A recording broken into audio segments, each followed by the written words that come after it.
Scott didn't want someone who just did exactly what he said, but he also didn't want someone who didn't listen to him. So it was a very, very tricky thing to do. And obviously there is such a devoted fan base, and I know obviously Scott's been involved in this process from the very beginning, but how much pressure do you feel kind of getting it right, making something that appeals both to those fans who love the games and maybe people with no kind of knowledge of them at all?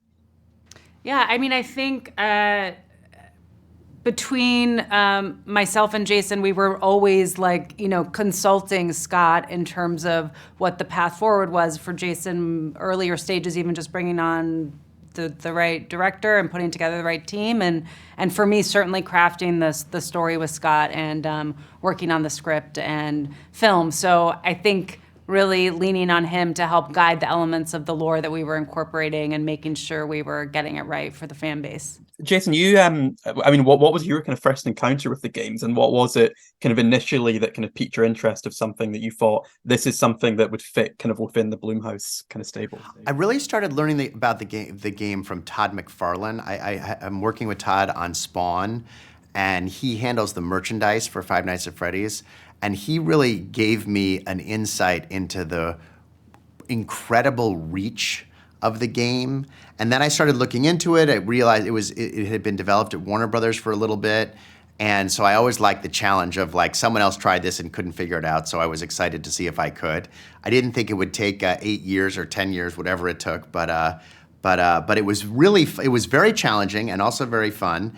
And we really, the key was finding the right creative partner in a director, and I really give Emma a lot of credit for getting us to the finish line here. We had to find someone who had their own vision and also could listen to and understand Scott's vision. And Scott didn't want someone who just did exactly what he said, but he also didn't want someone who didn't listen to him.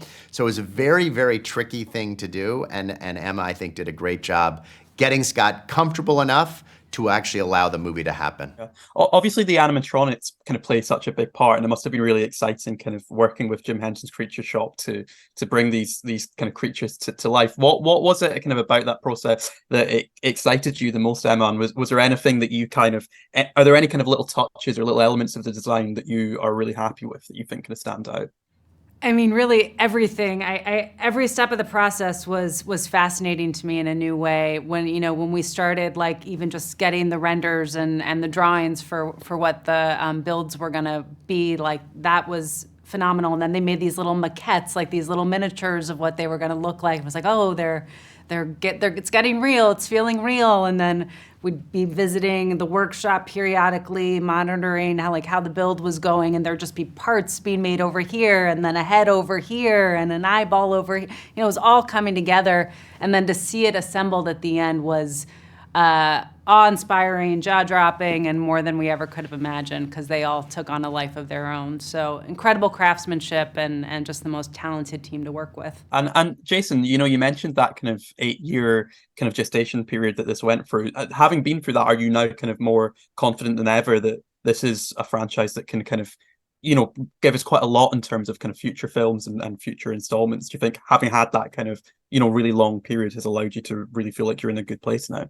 Yeah, I mean, we have a great rapport with Scott, and hopefully if the movie performs the way I think it will perform, we'll get to make more of these movies. And I'm looking forward to that. And the next ones won't take as long. They'll be a lot easier because we now have a process in place that everybody is comfortable with, and hopefully we'll get to go through this again.